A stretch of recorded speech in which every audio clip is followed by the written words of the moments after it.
Great Tractor Robbery. So driver threw a note to the signalman, I whistled at the car, and firemen shouted, "Police!" We lost the thieves after that, but the police soon caught them, and the fat controller congratulated me, finished Thomas. Mavis was astounded. I heard the quarrymen talk about something called the Great Train Robbery, but I didn't think we'd have thieves of our own on the branch line. Farmer Finney had a produce stand set up at the station. Terence sat close by, having just delivered fresh fruit and vegetables. He'd heard everything. "You engines and your adventures," he chuckled. "It's all too much for an old tractor like me." "Puh," sniffed Thomas. "You just chug across your field all day. Don't you fancy a little excitement every now and then?" "I caught the new farmhand stealing produce the other day," Terence replied. "And that's about as much excitement as I want. Not that you'll hear me bragging about it," he winked. Thomas seethed, but Mavis was curious. "What happened to the farmhand?" she asked. "Farmer Finney gave him the sack," Terence replied. "And rightfully so. I work hard to get that produce delivered on time. I won't let some thief get the better of me." "Well, there you have it, Thomas," smirked Mavis. "At least Terence actually caught his thief." Both Diesel and Tractor laughed as Thomas fumed out of the station.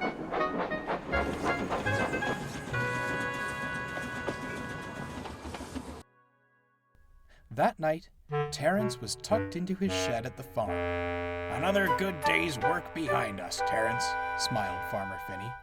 "And now we both deserve a good night's rest." He shut the shed doors, and Terence drifted peacefully to sleep. He woke suddenly. It was several hours later, and still dark out. He felt a cool breeze blowing in. His shed door was ajar. Suddenly, he felt his engine turn over and roar into life. He looked back. The thieving farmhand was at his controls. "Stop!" called Terence. "Not a chance," grunted the man. "Get me fired, will ya? I'll show you and that wretched farmer a thing or two." Terence jerked forward, bumping the shed doors on his way out. "Ouch!" he cried. "Help! Help!" No one heard him, and the kidnapped tractor drove on into the night. "You won't get away with this," Terence growled. "Oh," replied the thief, "I think I will. It'll be hard for that old coot Finney to make money if his tractor and his stand are in ruins, won't it?" "We'll see about that," muttered Terence. As they approached the station, Terence could see Thomas leaving with his mail train. Suddenly, he had an idea. He revved his old engine hard. It coughed and spluttered smoke. Terence made it cough again. That did the trick. Thomas's driver stopped the train and looked back. "What on earth?" he cried. "Look out, Terence!" peeped Thomas. Thomas's crew ran as fast as they could, but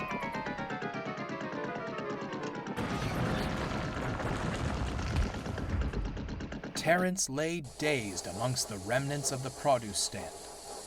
Smoke billowed from his engine, and splintered wood was caught in his caterpillar tracks.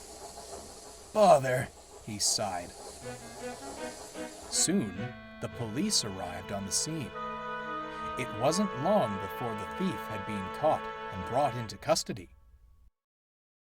Farmer Finney was not pleased at being woken up, and even less pleased with the state of his stand. "You know," said Thomas's driver, "I've got some spare lumber at my house." "Me too," added the fireman. "Why, we could have a new stand built for you in no time." "Perhaps Toby could lend you Elsie," added Thomas. "She's been sitting in the carriage shed for ages. I'm sure she could be your temporary produce stand. Oh, bless you all, smiled Farmer Finney. You're too kind. I only wish it were that easy to fix poor Terence. Adventure certainly does seem to be too much for old tractors like you, eh, Terence? Chuckled Thomas. Never mind. Once the Fat Controller hears of your ordeal, he'll have you fixed in no time. Thomas was right. Terence was soon being mended at the works. When he returned, the new produce stand was finished, and Farmer Finney was busier than ever. Terence was glad to be back in service, but he avoided the subject of adventures for quite some time.